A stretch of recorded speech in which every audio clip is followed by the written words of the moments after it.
We are here with the wonderful Judith Light, one of the great actresses of this or any century, and Transparent, and also obviously on Broadway and on television in all kinds of ways. What makes the Screen Actors Guild Award special for you?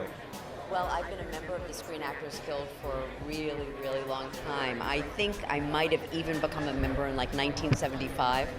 And so for me, it's the union that really supports all of us, and all of us really get to be with our peers. This is our night to be with our friends, and so it's really an acknowledgement of the way the union works, how well it works, and how connected we all get to be. Do you remember your very first time on a red carpet, what that was like? Oh my God, what a good question. I don't. I'm sorry, it's such a good question, but I really don't remember my first time on a red. It must have been when I was doing Who's the Boss. It had to have been that. It had to have been that time. What goes through your mind when you're walking down the red carpet? Are you channeling your inner Beyonce? What are you thinking about when you walk down the red carpet? God, you guys, these are such wonderful questions. Actually, I think about what my responsibility is to the people that I'm here to support. And tonight I get to support Jeffrey Tambor, who he and I have worked together for over 40 years, and we're really longtime friends. And so I'm here tonight to support him and to support our show, Transparent. And so what I think about when I get here is, and when I'm preparing to come here, is the gift that that this affords me, the gratitude that I have, and the kind of connection that I have to the people that I love. Now, when you got the script for Transparent, one of the things I always ask people from this company is, you didn't know that you were going to be part of a social movement. You just had a great script.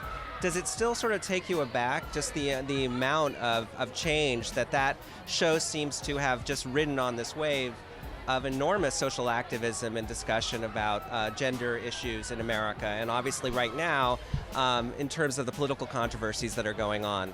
How does that affect you as a cast? Do you talk about that? Do you talk about what's going on in terms of in individual states right now? There's obviously some discussion about rolling back some of the advances that have been made. We talk about it all the time.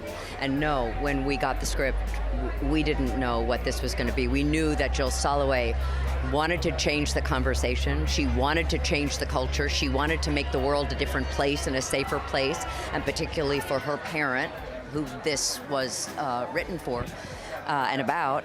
And we didn't know that we became part of a movement. This movement was already going. This is something that many of us have been advocating for a long time, and this is the transgender community has been and had been too long in the shadows. And so the fact that we moved into the zeitgeist of what was something that was already in process has made us all feel incredibly humble, and that every year and every season, Jill starts off the season, and we talk about it at every table read that we have, how grateful we are that we get to be part of this and talk about this, and that she has the kind of vision that she has, and our writers go along with that, and so does the rest of the cast. So we have a great deal of gratitude for what we get to be able to do. Well, I know you've changed a lot of lives, and I think it's pretty exciting to have you here, and I know Jill's such a visionary. So congratulations to Jeffrey, and thanks for supporting the Screen Actors Guild and SAG-AFTRA. Thank you. Thank you for having me, and thank you for such good questions. Thanks, Judith. And have a wonderful evening. Thanks.